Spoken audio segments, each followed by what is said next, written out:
안녕하십니까. 저널리즘 토크쇼 제이입니다. 오늘 함께 하실 분들 소개해드리겠습니다. 먼저 저널리즘 전문가죠. 정준희 교수입니다. 안녕하세요. 정준입니다. 팟캐스트 황태자 최욱 씨입니다. 네, 국민의 눈높이 최욱입니다. 오늘은 김비치라 기자도 함께합니다. 네, 안녕하세요. 김비치라입니다. 독일 기자 안톤 숄츠 기자 나오셨습니다. 안두셨습니다. 안녕하세요. 그리고 송현주 교수님도 오늘 초대했습니다. 어서 오십시오. 안녕하세요. 송현주입니다. 네, 지난주 일요일 저희 저널리즘 토크쇼 제이에서는 세월호 참사 5주기를 맞아서 특집 방송을 했었는데요. 송 교수님 방송 보셨는지 모르겠습니다. 네, 봤습니다. 어떻게 좀 느끼신 점들이 많을 것 같은데요. 저기 유가족 대표로 나오신 분 하시는 말씀 듣고 참 그분 말씀이 결국 언론이 제일 중요하다. 그 말씀 하셨던 것 같고 또 거기 나온 기자 두 분, 그분들의 표정이나 하시는 말씀 들으니까 참 저도 먹먹해지더라고요. 그래서 참 그 모두에게 상처가 됐던 그 사건도 그랬고 그 이후 지금까지도 우리 사회에 큰 어떤 일종의 트라우마 같은 걸 많이 남긴 게 아닌가 그런 생각이 들었습니다. 네. 안톤 숄츠 기자도 세월호 참사 당시에 일 많이 하셨다면서요. 예. 네, 그때는 거의 저희 기자 생활 보면 제일 바쁜 시간이었어요. 거의 그래서 밤새는 계속 뉴스도 보고 그냥 낮에는 계속 뭐 여러 가지 스위스, 독일 방송국하고 계속 연락하고 생방송 인터뷰도 많이 했는데 그래서 저한테도 어느 정도 이거는 아마 한국 트라우마뿐만 아니라 그때는 이렇게 취재했던 사람 어느 정도 트라우마 많이 받았다고 생각하고 왜냐하면 이거는 하루 이틀만 있었던 일 아니잖아요. 이거는 계속 되게 오래된 일이고 그래서 저는 이런 아직도 세월 이미지 가끔 보면 거의 눈물이 나올 수밖에 없어요. 되게 나의 인생에서도 되게 충격적인 일이었어요. 확실하게. 네. 네. 유가족 분이 얘기하신 것처럼 아직도 명확하게 드러나지 않은 무언가가 있다고 보시지 않는지요. 예. 뭐 당연히 이거는 이거는 완전히 끝까지 해결할 수 있을지 잘 모르겠어요. 사실은 왜냐하면 이런 일뿐만 아니라 뭐 예를 들어서 천안 사건이나 뭐 이런 거 보면 뭐 항상 어떤 느낌이 있어요. 뭐가 아직도 우리 알게 되지 못했던 어떤 사실 남아 있을까 뭐 약간 이런 느낌 좀 있는데 그래서 세월 사건도 얼마나 트래직한 일인데. 그냥 항상 이런 느낌 남아 있을지도 모르겠어요. 사람들 그냥 우리 아직도 100%까지는 끝까지 다 알지 못한다. 뭐 그래서 그것 때문에 아마 사람들 이렇게 계속 마음이 걸리는 거예요. 예를 들어서 뭐 우리 옛날 사건 뭐 다른 조금 뭐 비교할 수 있을지 모르겠지만 타이타닉 지금 그 사고 났을 때 100년 이상이거든요. 그래도 아직도 사람들 이런 타이타닉 이름 모르는 사람 없잖아요. 그래서 이런 일 정말 어떤 나라한테 어떤 가끔 세계적으로 되게 충격적인 일 될 수 있고 어떤 미스터리도 남기고 있을지는 모르겠어요. 여기도. 최욱 씨는 어떠셨어요? 예, 주변에서 이야기 많이 들으셨다면서요? 네, 뭐 제가 여론을 좀 살펴봤는데요. 그나마 이제 반성하는 기자들의 모습이 고맙기도 했지만 이제 그 반성에서 그치지 말고 앞으로 좀 진실 규명하는 데 앞장서달라 그런 목소리 좀 많더라고요. 그런데 이제 세월호 5주기 맞아서 우리 프로그램이 이제 특집으로 방영이 되지 않았습니까? 그런데 특집 편성된 프로그램이 별로 보이지 않더라고요. 우리랑 그리고 MBC의 스트레이트 정도가 아니었나 싶습니다. 앞서서도 잠깐 얘기 나왔지만 아직까지 세월호가 왜 침몰했는지 그리고 왜 구조가 제대로 이루어지지 않았는지 그리고 현재 세월호 관련된 막말이 굉장히 많이 쏟아지고 있거든요. 이런 과정에서 너무 좀 쉽게 잊혀지는 건 아닌가 개인적으로 좀 씁쓸한 대목이었습니다. 네. 미디어스가 4월 15일에 TV 편성표에서 사라진 세월호 저널리즘 토크쇼 제이는 잊지 않았다. 이런 제목의 기사를 실었습니다. 15일과 16일 편성표로 보아 방송은 벌써 세월호를 잊었다. 잊고 싶기도 할 것이다. 그나마 저널리즘 토크쇼 제이가 잊고 싶고 덮고 싶은 자신들의 추악한 모습을 끄집어낸 용기만이 보일 뿐이다. 이런 내용을 실었고요. 미디어 오늘에서는 4월 16일 TV 편성표에서 찾기 어려웠던 세월호 특집이란 제목에서 세월호 참사 5주기 TV 편성표에서 세월호 특집은 찾기 어려웠다. 지난 13일에서 16일 KBS와 MBC 두 공영방송의 편성을 제외하면 뉴스 보도 외 세월호 단어를 찾기 힘들었다. 이런 내용의 기사를 실었습니다. 김비치라 기자, 세월호 5주기를 맞아 언론들 어떻게 보도를 했는지 좀 짚어볼까요? 이 방송사 종합 메인 뉴스들은 5주기를 앞두고 며칠 전부터 이제 관련 소식을 집중적으로 보도를 했는데요. 뭐 추모 소식뿐만이 아니라 이제 가족들이 정부 책임자 명단을 공개했다거나 뭐 특수단 설치하자 이런 목소리도 넣었습니다. 이 문제는 이제 5주기 당일인 지난 16일을 보면 조금씩 다른 모습들을 더 잘 볼 수가 있는데요. 대부분 방송사들은 이제 목포 신항을 이원 중계를 해서 녹슨 세월호 선체 모습, 뭐 추모객들 소식을 전했고 진상 규명이 제대로 안 된 이유라든지 뭐 후속 대책 마련됐는지 이런 부분들도 조명을 했습니다. 특히 방송 시간별로 보면 이제 SBS와 MBC 같은 경우는 이날 전체 뉴스의 절반 이상을 세월호 관련 소식을 보도하는 데 할애를 했는데 다른 모습을 보인 방송사들이 있었습니다. 이 TV조선과 채널A인데요. 추모 소식과 함께 전현직 야당 의원들의 세월호 막말 파문 부분을 집중적으로 단순히 전달하는 데 그쳤습니다. 특히 TV조선의 경우엔 유일하게 세월호 소식이 아니라 파리 노트르담 성당 화재 소식을 톱으로 전했고요. 살펴보니까 이제 세월호 소식 같은 경우는 뉴스 순서 19번째 처음으로 보도가 됐습니다. 네.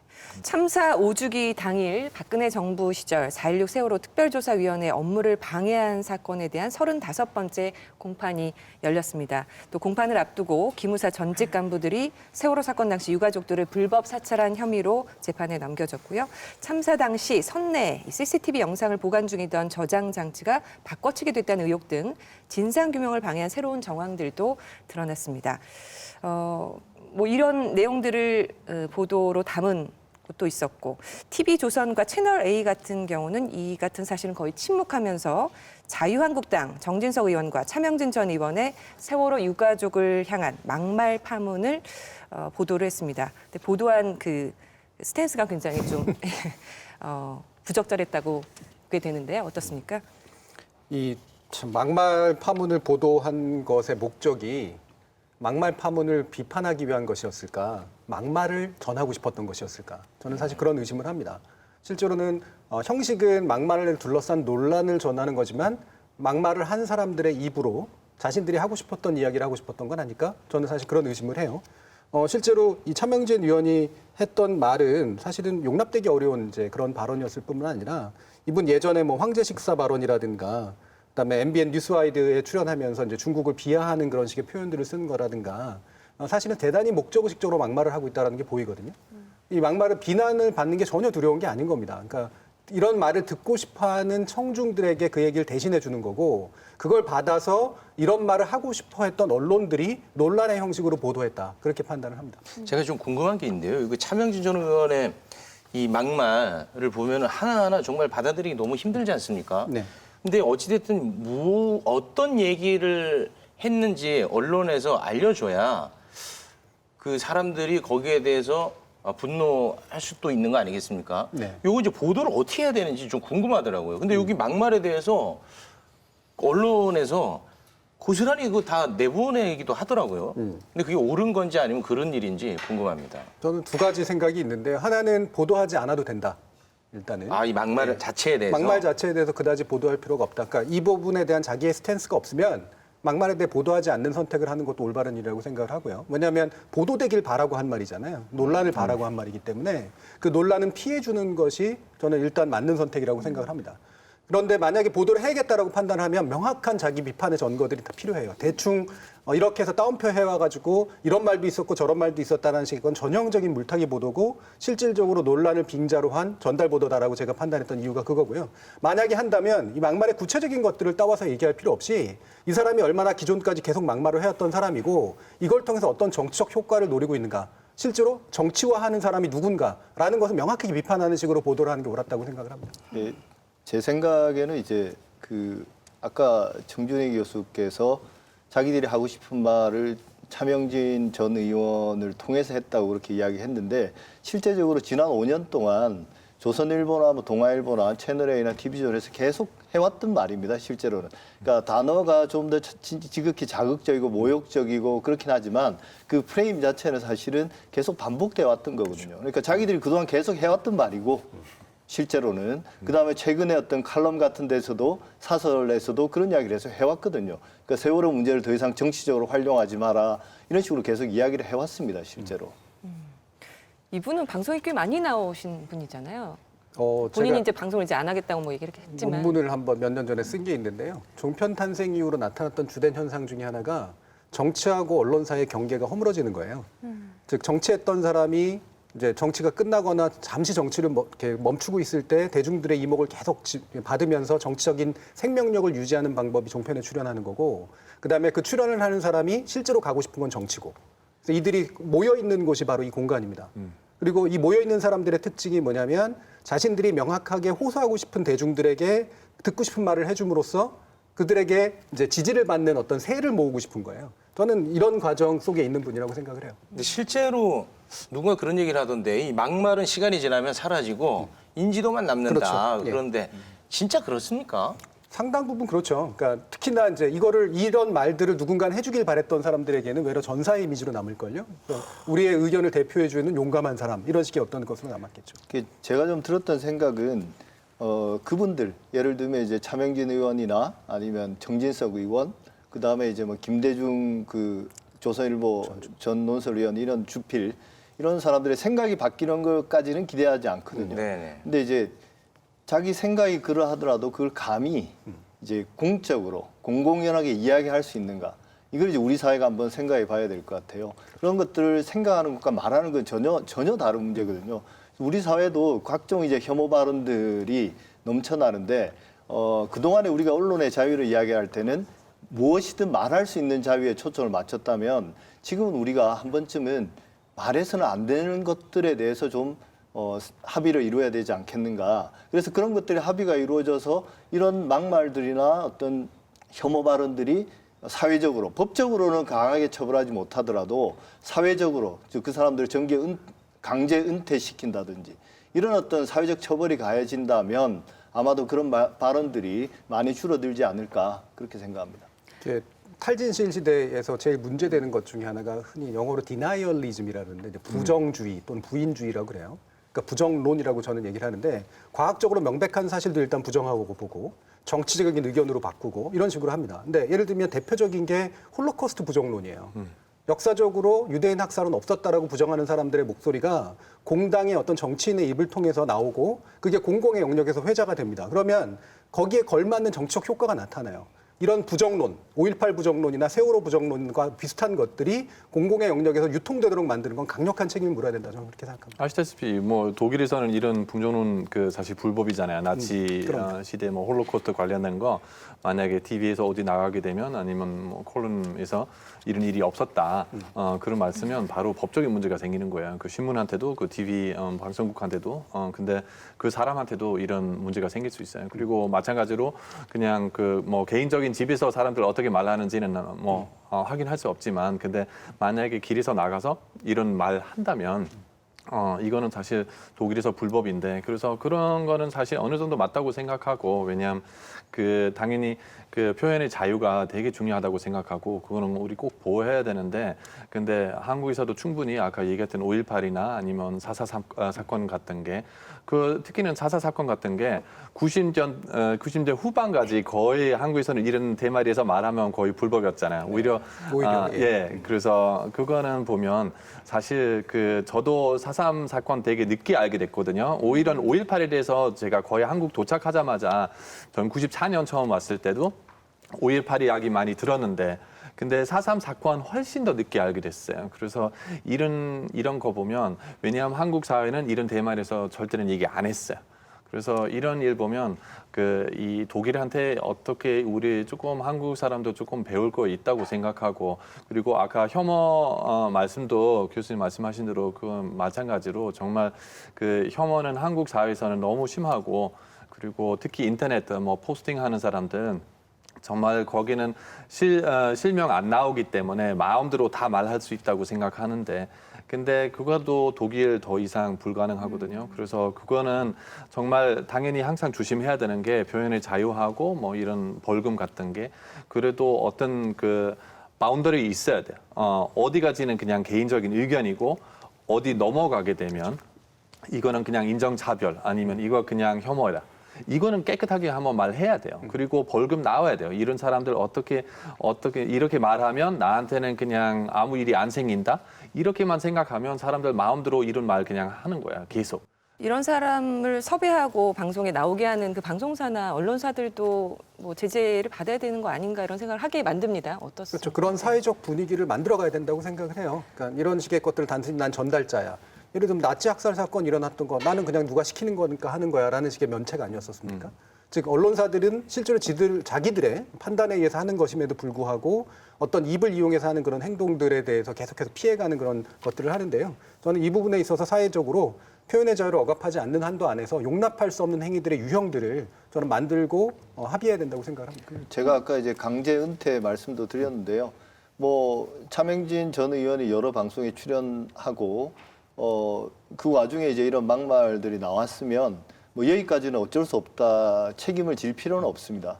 방송국이나 이런 데서. 근데 이제 다시는 그 사람에게 마이크를 부여해서는 안 되는 거죠. 그렇죠. 근데 차 전 의원 같은 경우는 종편이나 지상파뿐만이 아니라 유튜브 채널에도 많이 등장을 하는데 어제의 경우에도 이 발언 후회하지 않는다라고 유튜브에서 또 얘기를 했거든요. 이런 부분은 제재가 가능할지 좀 우려가 되는 측면이 있습니다. 네, 그리고 세월호 참사 5주기 신문들은 어떻게 보도를 했는지 이번에 좀 짚어보죠. 네, 9개 일간지 모두 5주기 당일에 관련 소식들을 싣긴 했지만 언론사별로 차이가 굉장히 컸습니다. 이 서울과 한겨레, 경향이 세월호 소식을 일면 톱으로 보도를 했는데요. 서울신문은 광화문 광장의 세월호 전시 공간 사진, 유족들이 본 세월호 5주기 기사를 실었고요. 이 경향신문은 팽목항에 걸린 세월호 리본 사진과 이혜인 수녀의 추모시를 실었습니다. 한겨레는 희생자 어머니의 사진, 또 김탁환 작가가 생존 학생들을 만난 이야기를 일면에 실었습니다. 반면에 중앙, 한국, 국민은 사진만 실었고요. 세계, 동아, 조선일보는 일면에 사진조차 싣지 않았습니다. 신문들의 보도 내용은 어떻게 평가를 하시는지요? 제가 일면 이제 일간지를 보면서 처음으로 사진에 좀 집중을 해봤습니다. 그러니까 조선일보 같은 경우는 세월호 사진 대신에 타이거 우즈 사진을 실었거든요. 그래서 이 기사가 없어도 사진 한 장만으로도 전달해 줄 수 있는 게 굉장히 많은데 이제 이번 일면 기사 같은 경우는 사진으로 굉장히 많은 것들을 전달했고 또 조선일보의 타이거 우즈 사진 같은 경우도 또 다른 의미를 품고 있지 않을까 사진이 말해주는 것에 대해서 좀 생각해 볼 수 있는 16일 보도였습니다. 우리가 신문 언론들 방송까지 포함해서 구별을 해보면 공모자들이 일부가 있어요. 다시 말하면 세월호 사건을 부각시키지 않고 그 당시 정부에 유리한 형태로 왜곡까지 감행했던 우리가 지난 시간에 살펴봤던 책임자이자 공모자였던 그룹들이 있습니다. 그리고 사실 그 당시에 소극적으로 임했던 그러니까 정확한 진실 보도를 하지 않았던 정도의 그룹이 있고 아주 소수가 의미 있는 보도를 했던 이제 그런 그룹들이 있죠. 앞에 이 두 그룹들은 세월호를 다시 다루고 싶지 않을 거예요. 하나는 진짜로 다시 부각시키고 싶지 않아서라든가 자신의 책임을 얘기하고 싶지 않기 때문에 지금 나타나고 있는 것들은 누가 그 어느 그룹에 속하는가를 명확히 보여주는 지표라고 생각을 합니다. 방송에서의 보도량을 좀 저희가 분석을 해봤는데요. 지난 12일부터 16일까지 MBC가 세월호 5주기 소식을 24건 보도했습니다. TV조선과 채널A의 보도는 각각 4건과 5건이었습니다. 동아일보는 7건, 조선일보와 중앙일보는 각각 1건과 2건을 보도하는 데 그쳤습니다. 이렇게 비교해 보니까 너무 차이가 커서 저도 놀랐습니다. 조선일보 기사 같은 경우는 기사 찾기가 힘들 정도였고 겨우 하나를 찾은 그런 상황이었습니다. 그러니까 신문사나 종편 같은 경우에는 다시 말하면 소유권의 변화가 없었던 데들은 예전이나 지금이나 동일한 집단 속에 속해 있고요. 지상파하고 공영방송만 집단을 바꾼 거죠, 지금. 예. 과거에는 공모자였다가 지금은 이제 어느 정도 책임을 자인하는 그쪽에서 이제 뭔가 이 책임을 뭐 다른 방식으로 사과하거나 다시 부각시키고 싶어 하는 쪽으로 바뀌어가고 있는데 아직도 국민들은 그 부분에 있어서 충분히 공감해주고 있지 못하는 것 같아요. 그러니까 이 정도면 다 했다라고 생각하진 않아야 된다 생각합니다. 방송사 세월호 보도 현황을 보면 KBS가 16건, MBC가 24건, SBS 20건, JTBC 16건, TV조선 4건, 채널A 5건으로 분류가 됐습니다. 조선일보에 이런 칼럼이 실려서 좀 눈에 띄었습니다. 세월호 참사 5주기를 맞아 서울시가 광화문 광장에 기억, 안전 전시 공간을 설치하는 것이 부적절하다는 이 마이클 브린 전 서울 외신기자클럽 회장의 칼럼이었는데요. 기사를 보셨을 것 같습니다. 저도 입참에 좀 찾아서 봤는데 저희가 그냥 생각하는 것과 많이 다른 부분이 있습니다. 마이클 브린 기자는 세월호 전시공간의 광화문 광장 설치를 반대한 이유를 3가지로 설명을 했는데요. 한국 역사상 가장 존경받는 위인이 세종대왕과 이순신 장군의 동상이 여기 서 있다. 선박사고 희생자들을 기리는 시설은 이 두 분이 상징하는 광화문 광장의 주제와 맞지 않는다. 또 둘째로 서울시가 이곳에 세월호 추모 공간을 만들려 하는 건 한국인은 희생자라는 한국 특유의 사고방식에 맞닿아 있다. 나는 세월호 희생자들이 국론을 분열시키려는 국내 정치적인 의도에 이용당하고 있다고 본다라고 3가지의 반대 이유를 칼럼에다 적시를 했습니다. 이 마이클 브린 전 서울 외신기자클럽 회장의 기사, 칼럼 내용은 어떻게 보셨는지. 저도 지난주에 저 칼럼을 읽었는데요. 실제로 이제 김대중 주필의 그 칼럼을 보고 따라가서 이제 그걸 읽어봤습니다. 근데 읽고 나서 굉장히 화가 나더라고요. 먼저 이제 장소의 적절성에 대해서 이제 그분이 문제 제기를 했는데 그 문제 제기는 할 수 있다고 봅니다. 근데 약간 오해가 있는 게 그분은 광화문 광장이 우리에게 지니는 의미 거기에 대해서 일종의 그분은 거기에 이제 일종의 영광의 장소로 생각하는 것 같아요. 세종대왕이라든지 혹은 이제 이순신 장군이 있어야 될 그런 어떤 영웅들의 자리여야 된다.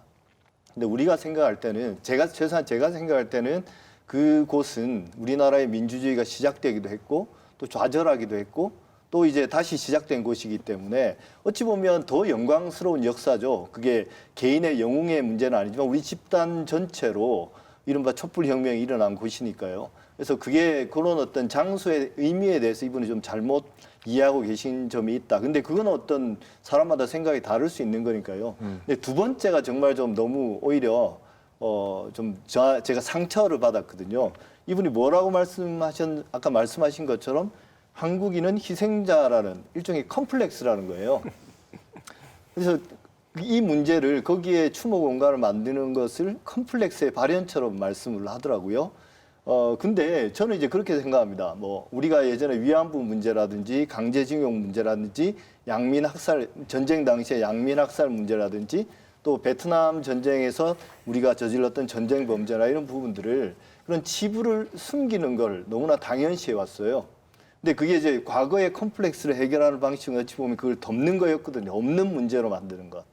근데 우리가 그런 문제를 과감하게 드러내는 것 자체가 오히려 저는 그런 어떤 자신감의 표현이 아닌가. 이분의 말씀을 그대로 받아서 이야기를 하자면 그래서 오히려 우리가 그런 공간들을 만들어내서 우리 스스로 그런 컴플렉스들을 극복하는 그런 어떤 상처도 치유하고요. 이런 게 오히려 더 필요한 게 아닌가라는 생각이 들었고 또 이제 그분에게 그런 말씀을 한번 물어보고 싶었어요. 이분이 이스라엘 가서도 이런 말을 할 수 있을까? 그 다음에 이제 뉴욕에 가서 그라운드 제로에 가서 여기다가 왜 9.11 테러 기념관을 만들었냐? 이런 말을 미국이나 이스라엘 가서 할 수 있을까? 저는 거의 그런 말은 감히 누구도 하지 못할 거라고 생각하거든요. 근데 왜 이분이 한국에서 이런 말을 할까? 그것도 조선일보의 지면을 빌어서. 이 사람 조금 찾아보니까 그렇게 보수적인 사람 아니거든요, 원래는. 근데 약간 이 사람 성격인 것 같아요. 약간 사람들 마음이 걸리는 컬럼 좀 하는 것 같아요. 근데 어떻게 봐도 외국 사람 입장으로는 이 사람 무슨 말 하는지 어느 정도 이해하거든요. 무슨 말 하려는 거예요? 글쎄요, 제가 어떻게 설명할 건가 조심해야죠, 지금. 여기도 외국 사람 입장으로서 예. 저는 동의해요. 사실 이거는 그 광화문에서 그 맞는 자리가 아니라고 생각해요. 외국인이 보면 그래요? 교수님 말씀했는데 그라운드 제로에서 왜 여기는 어떤 추모가 만들 건가? 그거는 누구도 말할 수 없어요. 예를 들어서 팽목항에서 뭐가 만들려고 하면 누구도 반대 안 할 거예요. 왜냐하면 그 자리에 어떤 의미가 있어요.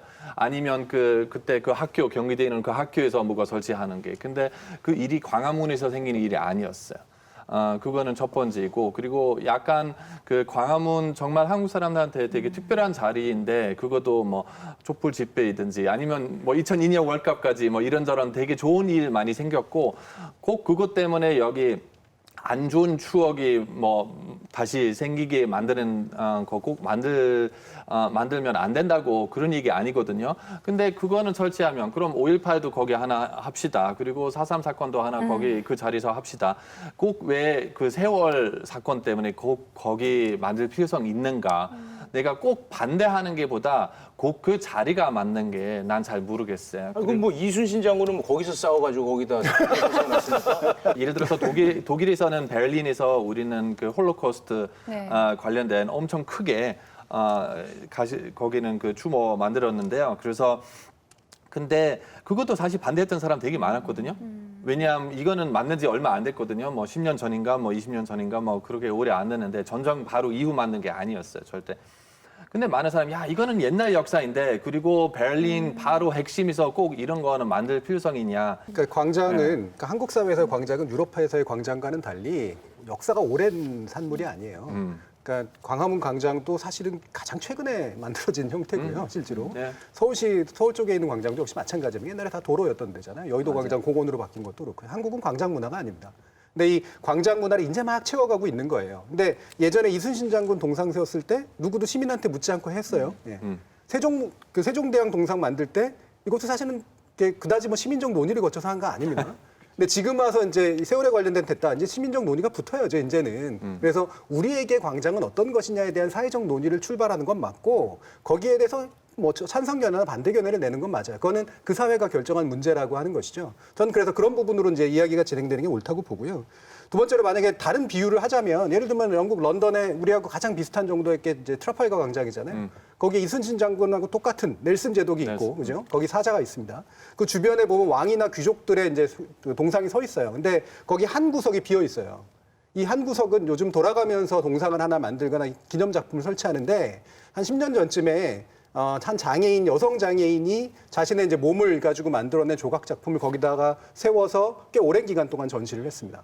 이게 이제 시대의 변화를 보여주는 거거든요. 옛날에는 왕을 세웠던 데를 이제는 이 시대의 정신에 관련된 것들을 세운다는 건데 그때도 실제로 런던 시민들은 많은 논쟁을 했습니다. 하지만 저는 그게 비록 이제 임시적인 어떤 형태였긴 했었지만 그 시대 정신, 광장을 대표하는 시대 정신을 보여주는 방식이라고 보기 때문에 이분이 이야기하는 것의 일부분에 대해서는 뭐 찬성 반대의 논의에서 동의할 수 있으나 자신의 견해로 이제 이런 식으로 광장은 이런 것이다라고 정의해버리는 건 전 맞지 않다라고 생각하고요. 가장 중요하게는 조선일보가 자기가 하고 싶었던 말을 왜 굳이 쓸데없이 외신 기자한테 시키냐는 거예요.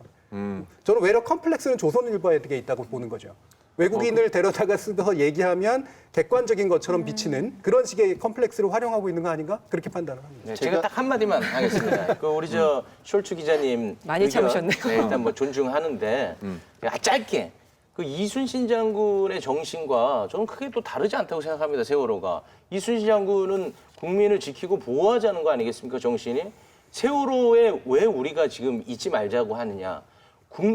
국민을 국가가 지켜주지 못했다는 거거든요. 그리고 모든 국민이 그걸 지켜봤고 그 아픔을 다 우리가 기억하고 있는 거예요. 그러니까 그 정신의 어떤 맥락상 전혀 다르지가 않습니다. 그리고 이제 저도 한 말씀 드리면 제가 첫 번째 이제 그 문제 제기에 대해서는 논의의 여지가 있다. 근데 이제 제가 느끼기에 광화문 광장이라는 곳은 아까 정주행 교수도 이야기했지만 그곳은 쿠데타가 일어났을 때 제일 먼저 탱크가 진주하는 곳이었고요. 87년이나 아니면 이번에 촛불혁명 같은 경우에서 보듯이 거기에 저항하고 사회를 바꾸기 위해서 사람들이 가장 많이 모여들었던 곳입니다. 그러니까 과거에 여기 이제 독일의 브란덴부르크 문이라든지 파리의 개선문이나 이런 곳은 이 개선 장군이 걸어가던 곳이었고 승리를 축하하던 공간이었다면 대한민국의 광장이라는 곳, 광화문 주위 광장이라는 곳은 민주주의의 공간인 거죠. 민주주의의 어떤 좌절과 또 승리의 공간이기 때문에 우리 사회에 나름의 의미가 있습니다. 거기에 대해서 이제 외국인이 보는 입장과 좀 다를 수는 있고요. 제가 이제 아까 처음에 말씀드린 것처럼 가장 큰 문제는 여기서 이 한국인은 희생자라는 그런 어떤 컴플렉스의 발현으로 본다는 게 제일 아쉬웠던 거예요. 사실 팽목항에 만들 수도 있고요. 그 다음에 안산에 만들 수도 있습니다. 하지만 우리가 이제 광화문 광장은 그런 역사와 의미를 지니기 때문에 그곳에 만드는 게 더 좋다고 저는 이제 개인적으로 찬성하는 편이고요. 그런 의미들을 좀 우리가 한번 생각해 봐야 될 것 같고 말씀하신 것처럼 논의의 여지가 크기 때문에 한번 이야기를 해봐야 될 문제이긴 합니다.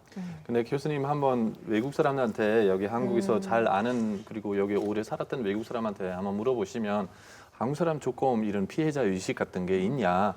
아마 제 생각은 80%, 90% 정도 있다고 말할 거예요. 그래서 이거는 그냥 우리 외국 사람 본 눈 조금 다른지는 모르겠지만 근데 사실 저도 원래 한국 역사에 대해서 논문했거든요. 한일 관계에 대해서, 역사적인 관계에 대해서. 그래서 그 한국 사람 자꾸는 우리 너무 힘들었어요. 우리 뭐 그냥 항상 그냥 우리 평화로운 민족이고 뭐 이런 얘기하는데 뭐 그것도 어느 정도 맞다고 생각하지만 근데 피해자 의식이 있는 게 저도 사실 맞다고 생각하고 조금 아쉬운 게 이 스토리가 만약에 여기 그 조선일보 말고 한겨레에서 조금 색다른 모습으로 약간 거의 이 마이클 브린 꼭 다 잘못 얘기하는 게 아니고 약간 그 느낌이 잘못 나왔다고 생각하고 그래서 조금 이 스토리는 조금 더 좋게 나왔으면 좋겠는데 이 사람 말하는 게 꼭 다 틀리다고 생각하지 않거든요. 어느 정도 제가 동의하는 부분도 있어요. 동의하는 저는 부분 말고 이제 또 이- 비판적으로 보는 브린이라는 네. 사람의 내용에 대해서도 물론 문제 제기할 게 있지만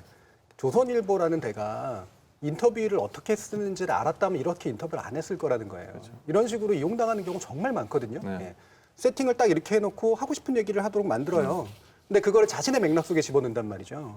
저는 만약에 이분이 정말로 한국 상황을 정확히 알고 있고 한국의 언론을 정확히 알고 있다면 자신이 하고 싶었던 이런 이야기를 조선일보 통해서 했으리라고 생각하지 않습니다. 네. 기사 내용 중에 뭐 비판할 점이 있으면 좀 얘기를 해주세요. 뭐 이 부분은 공감하지만 이 부분에 대해서는 나는 좀 다른 걸 약간 그 아까 얘기했던 대로 그 약간 피해자 의식이 있기 있는데 제 생각에는 저희 개인적인 의견이지만 근데 꼭 이렇게 강하게 말할 필요성이 있는가 그래서 위안부까지 얘기할 필요성이 있는자 그래서 이런 부분 너무 강하게 얘기했다고 생각하고 그래서 왜냐하면 제 생각에는 어떤 나라에 대해서 우리 외국 사람이 여기 사는 외국 사람인데 당연히 우리도 한국 사회 아니면 한국에 대해서 뭐 어떻게 불만이나 비판할 수 있다고 생각하고 그리고 해야 될 필요성도 있다고 생각하는데 근데 너무 강하게 하면 반대 효과 있어요. 왜냐하면 사람들 그냥 상처 생기고 아니면 화가 나고 뭐 그냥 실망 생기고 그럼 이 사람들 이렇게 잘 들어보고 사실 이런 부분에 대해서 우리 한번 생각해봐야 되겠다 이런 마음이 생기지 않고 오히려 그냥 화가 나고 이 외국 사람 왜 어떻게 우리에 대해서 어떻게 이렇게 말할 수 있는지 그래서 저도 사실 가끔 뭐 친구랑 얘기하면 조금 강하게 얘기하는 경우가 있는데 근데 만약에 신문 인터뷰 아니면 컬럼 쓰면 제가 조금 더 그냥 부드럽게 말하는 게 중요하다고 생각하고 특히 이런 민감한 부분에 대해서 말한다면 그래서 그 부분 조금 아쉽다고 그 마이클 브린 사실 여기 한국에서 되게 오래 계셨는데 내가 알기로는 그리고 확실하게 아마 한국 사회도 어느 정도 이해하는 사람이지만 근데 이 인터뷰 어떻게 뭐가 좀 잘못됐는지 그거 좀 이거는 아쉽다고. 인터뷰가 아니라 칼럼을 본인이 컬럼인데. 네. 네. 그 저는 그게 궁금했어요. 그냥 영어로 쓴 거를 잘못 혹시 그런 건 아니죠? 칼럼이나 인터뷰는 저는 근본적인 차이가 없다고 봐요. 그러니까 이를테면 어떤 신문사나 어떤 언론사가 어떤 프레임을 가지고 어떤 맥락에서 이거를 실으려고 하는가를 알고선 써야 된다는 거죠. 그리고 전적이 없는 언론사가 아니잖아요. 수많은 이런 방식의 제가 복화술 저널리즘이라고 부르는데 자기가 하고 싶은 말을 누군가한테 마치 그냥 자기의 객관적이고 독립적인 의견을 얘기하세요. 괜찮습니다. 해놓고 자신의 맥락 속에 가져다 쓰는 방식들을 쓴단 말이에요. 그리고 바로 김대중 전 주필이 그런 식의 기사를 써버리잖아요. 그럼 기사의 틀이 확 잡히는 이제 그런 방식이 되는 거죠. 저는 사실 만약에 이분이 이 칼럼을 쓰면서 저는 고민했을 것 같아요. 내가 만약에 예를 들면 독일인에 대해서 이와 비슷한 얘기를 하거나 미국인에 대해서 이런 비슷한 얘기를 하면 훨씬 더 조심스럽고 맥락을 보고 어떤 언론성과를 따지면서 얘기를 했을 거라는 거죠. 그러니까 확실하게 김대중 같은 기자한테 칭찬 받으면 뭐가 잘못했죠. 그 칼럼을 보죠. 네. 조선일보가 4월 9일에 문정부 도덕적 우월감 극치라는 제목의 김대중 칼럼을 실었는데요. 좀 읽어드리면 엊그제 4월 6일 마이클 브린 전 서울 외신기자클럽 회장이 조선일보에 기고한 칼럼을 읽고 한편 부끄럽고 한편 참담했다. 그는 광화문 광장에 세월호 추모시설을 만드는 것이 적절한가에 의문을 제기하면서 세월호 희생자들이 국론을 분열시키려는 국내 정치적 의도에 이용당하고 있다고 본다고 썼다.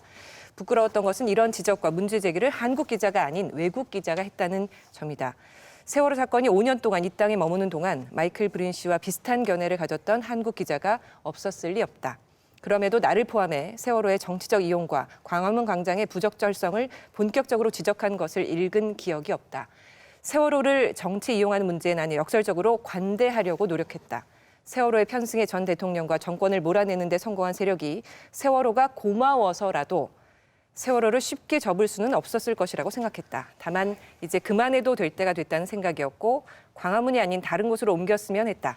하지만 나는 그것을 글로 쓰지 못했다. 편리하게 외면한 것이다. 집권층과 좌파 세력의 반대를 키워주고 싶지 않았고 세월호 희생자 모독이라는 딱지가 싫어서였을 것이다. 사실 말씀 마구 하십시오. 철저하게 위선이죠. 그리고 이제 말하고 싶지 않았다라고 하지만 말하고 있잖아요. 그러니까 이런 이 주류 언론에 오래되신 분들이 하는 전형적인 말 스타일이 이런 말을 꺼내고 싶지는 않다. 이런 말까지 하고 싶지는 않았다.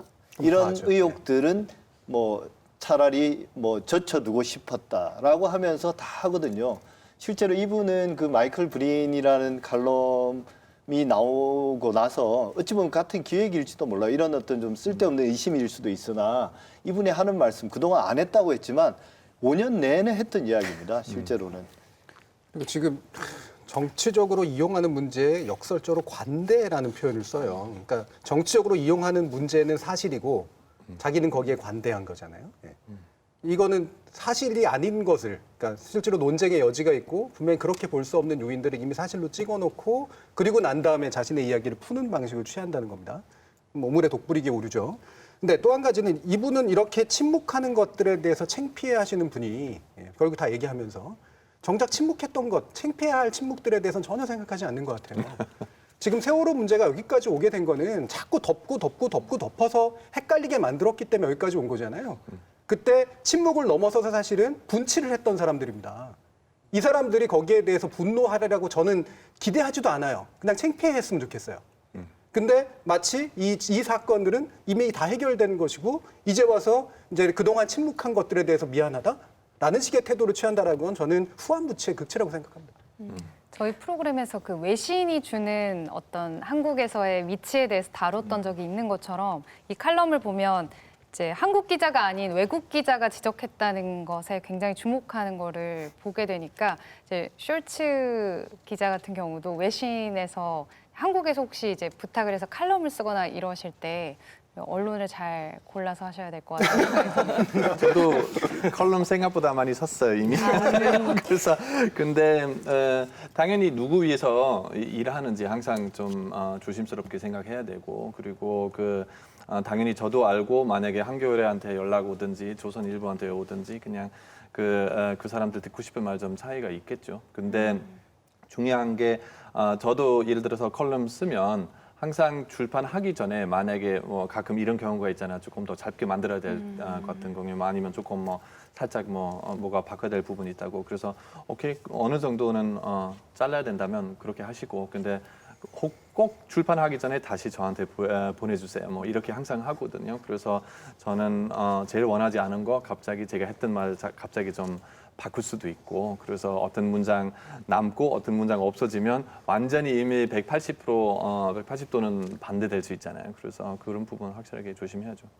안톤 숄츠 기자가 만약에 마이클 브린 기자라면 나중에 이제 김대중 칼럼에서 이런 식으로 또 자기 기사를 언급한 거에 대해서 기분이 나쁠까요? 아니면 뭐 김대중 기자는 어느 정도 유명한 사람이잖아요. 그래서 그냥 되게 보수적인 사람인데 그리고 약간 되게 공격적인 태도가 있는 사람 그것 때문에 좀 유명하고 그리고 아까 말씀했던 것처럼 이런 사람한테 칭찬 받으면 뭐가 제대로 잘못됐다고 생각하고 그리고 저도 만약에 얼마나 유명해도 얼마나 트럼프 대통령 만약에 만나고 안톤 숄츠는 좋은 사람이라고 말하면 이거는 저한테 거의 욕먹는 같은 느낌인데 근데 그래서 조금 그냥 제가 말씀드렸던 게 마이클 브린 제가 개인적으로 아는 사람 아니지만 근데 이 사람도 아주 행복하지 않을 것 같아요. 내 생각에는. 그래서 아마 이렇게 나올지 조선일보는 이런 컬럼 이렇게 사용하는지 아마 상상 못했는 것 같아요. 그래서 조금 아쉽다고 생각해요. 네. 사족일지 모르겠습니다만 우리 숄츠 기자님이 그러니까 외신 기자 입장에서 용기 있고 솔직한 발언하셨는데 혹시 욕먹지 않을까 상당히 걱정이 됩니다. 아니 그거는 사실 항상 아마 근데 옛날에도 저기 예민한 테마에 대해서 난민인지 아니면 뭐 다른 테마에 대해서 얘기했을 때 저의 역할은 그냥 저의 의견 그리고 네. 사실 그대로 말해야 된다고 네, 네, 그거는 저의 맞습니다. 역할이라고 네. 생각하고 여기 무슨 인기 콘테스트 아니라고 생각해요. 사람들 그냥 저의 하는 말씀 싫다면 그거는 또 개인적인 의견인데 맞습니다. 그거는 댓글 나쁘게 나와도 전 참을 수 있어요. 근데 사람들 이 사람 솔직하게 말 안 한다 이런 댓글 난 진짜 마음이 상할 것 같아요. 그야말로 사족이었네요. 네. 아무리 뭐 오래 한국에 살았어도 정서는 같을 수는 없는 부분이 분명할 것 같아요. 외국인과. 그리고 우리, 그거는 네. 민주주의잖아요. 사람들 의견 네네. 틀릴 수 있고 모든 사람 똑같은 의견이 있으면 아마 맞습니다. 그 약간 공산주의 아니면 뭐 독재주의죠. 네. 이렇게 악용하는 같은 한국인이 문제인 거죠. 뭐 저도 이제 말씀은 그렇게 드렸지만 이런 외국인들의 시각들을 알게 되면 또 한 번 생각해 보는 그런 기회들이 되고 그런 것들이 이제 사실은 뭐 우리가 알고 있는 박노자 교수나 혹은 이제 마이클 브린 이런 분들의 뭐 생각이 좀 달라도 우리가 듣고 나면 성찰하게 얘기가 된다는 네. 측면에서는 뭐 전체적으로 볼 때는 뭐 이 공론장을 활성화시키는 그런 효과들은 분명히 있는 거죠. 네, 지금까지 세월호 참사 5주기 언론은 어떻게 보도를 했는지 짚어보는 시간 가져봤습니다. 언론이 이 사안만큼은 정말 정치적 이해관계를 떠나서 국민의 아픔, 피해자, 유가족의 아픔을 먼저 헤아리는 자세를 갖춰야 하겠다는 각오를 다시 한번 다지게 되는 시간이었습니다. 이야기는 여기서 마무리 짓겠습니다.